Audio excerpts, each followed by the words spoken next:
We're not going to deal with where they went, because that's for the next film. So I'm going to very quickly jump forward to the Conquest. And I should be able to wrap this up within the time we've got left. So remember our chart. We have the Iron Age town built by Hiel on the body of his two sons in the time of Ahab, circa 800 BC. Then we have, going backwards, the 600-year gap at Jericho. And then we have the destruction of the Middle Bronze Age city, destroyed by Joshua. And David, what you're saying is that this Dudamos and the end of his kingdom and the dark, or the second intermediate period, is right there. Right at that spot. The second dark age hits in right at that spot. Okay. And it's caused by the Israelites and God, destroying the Egyptians. The walls collapse at Jericho. There's heavy burning of the site, and the site is abandoned, as I say, for 600 years, just as in the biblical story.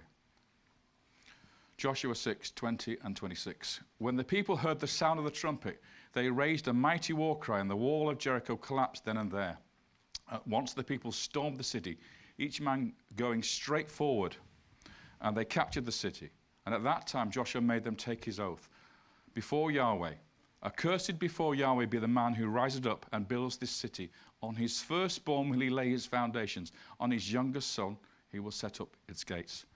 Exactly as happens with Hiel in the Iron Age 1b, the new city is built, and he sacrificed his two children as foundation deposits for the building of the new city in the time of Ahab and Omri.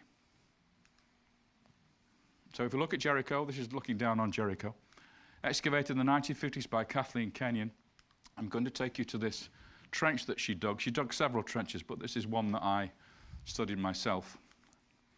Here is the trench during the excavations. You see she dug right down into the tell. Here's me examining the stratigraphy, because when you cut down into a trench, you can see the different layers, one on top of the other.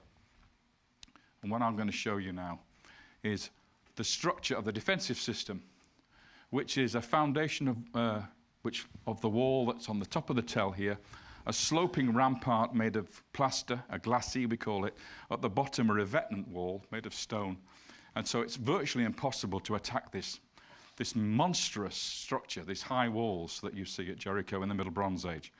Let me put together on top of that the existing structure, which has now disappeared. So you have the revetment wall made of stone at the bottom, you have the plastered slope, glacis here, and you have the city wall at the top. And when Kathleen Kenyon excavated this, she found the wall had collapsed and had rolled down and was ended up at the bottom. The mud bricks from the top wall ended up at the bottom. The walls came tumbling down. And then they set the thing alight and burnt the whole city to the ground. So again, this is the wonderful reconstruction from the movie. When the archaeologists were excavating the houses, they found large storage jars full of grain. This grain was heavily charred from burning.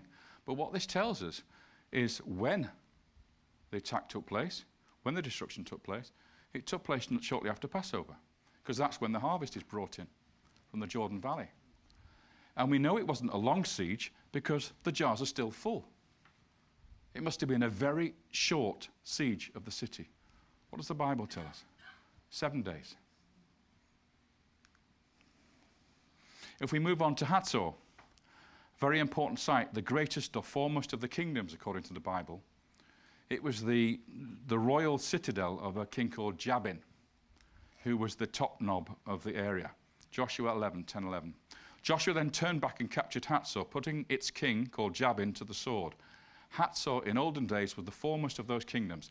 In compliance with the curse of destruction, they put every living creature to the sword. Not a living soul was left, and Hatsor was burnt to the ground. It suffered the same fate as Jericho. There were 2 or 3 major cities that suffered the same fate. What's key for me is the name of the king that Joshua personally thrust his sword into. When they were excavating it, and they're still excavating it, this is the late Bronze Age palace up here, but if you go deep, deep down below that, they exposed the corner of the Middle Bronze Age palace. This is the time when Jericho was destroyed. This is the time when Hatsor was destroyed. And in that area there, this is the corner of the building, they turned up a fragment of a tablet. In cuneiform, Akkadian, because this was the lingua franca of the region. This is how diplomats wrote to each other at this time. And this is actually a letter addressed to a king of Hatsor. And you want to know what his name is? He's called in Canaanite and Akkadian Yabni. And Yabni is biblical Jabin. So the king who lived in this palace at the Middle Bronze Age that was burnt to the ground and destroyed has the same name as the king that Joshua slaughtered and burnt the city to the ground. How specific do you want me to get? I'm going to finish now with a very, very important site, Shechem. Here is the great Migdol fortress of Shechem with a great cyclopean wall sweeping around. The temple of Baal Berith, Lord of the Covenant, the foundations are here, facing east. And in front of it, in the courtyard, this has been excavated away. It was originally all at this level. Standing in front of the temple is this big white stone. If we look at it from another angle, as I say, this has been excavated, so this is actually modern support here. It was originally all at this level. There is the temple of Baal Berith, the great Migdol temple. There is the standing stone. If I reconstruct it using the reconstruction from the movie, you get a better impression. David, what is this near? What two mountains is this near? Oh, they are called Gerizim and Nebal. Is that right? Ebal. That being Gerizim on that side.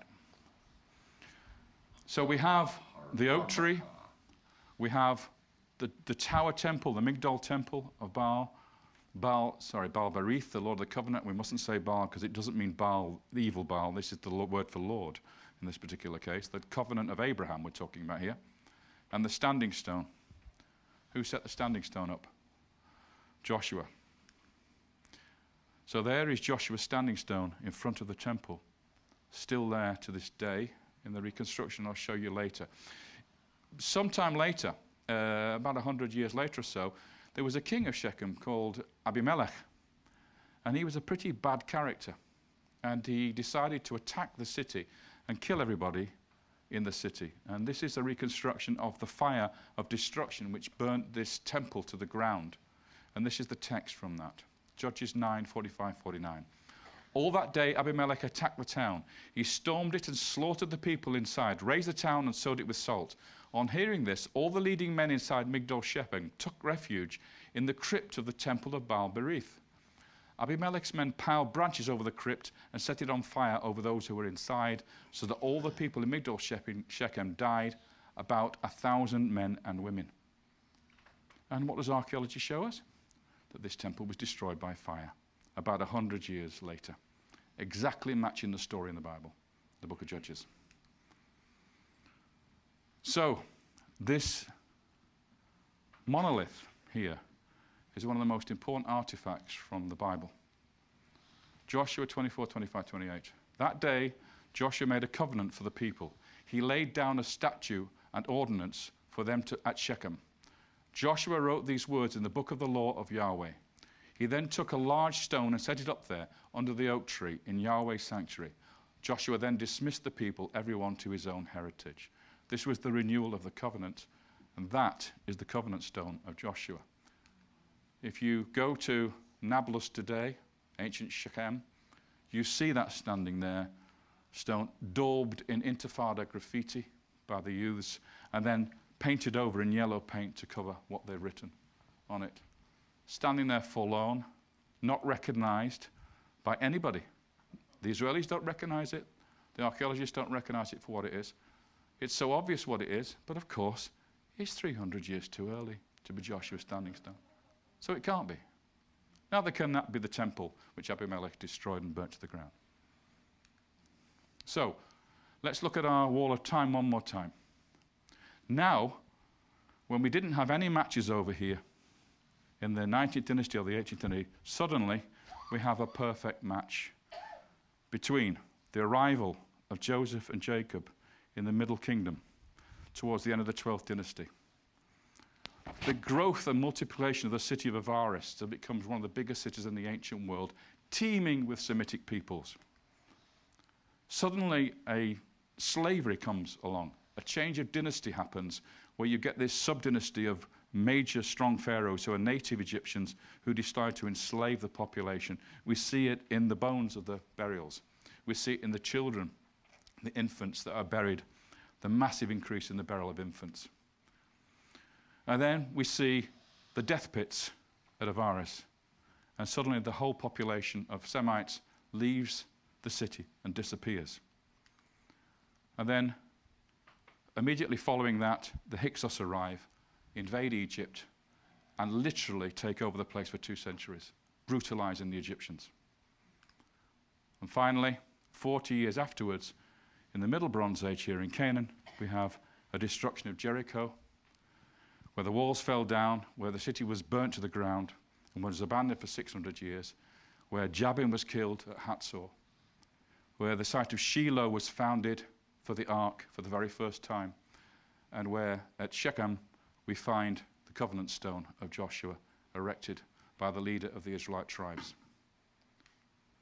I don't know how I can make it more factual than that. I don't see how anybody could ignore that evidence. I really don't. But that's what we have, and that's the fight we've got to fight, because the evidence is there. It's now a case of persuading everybody to look seriously at this model, because it gives us the answers we've been looking for. Thank you.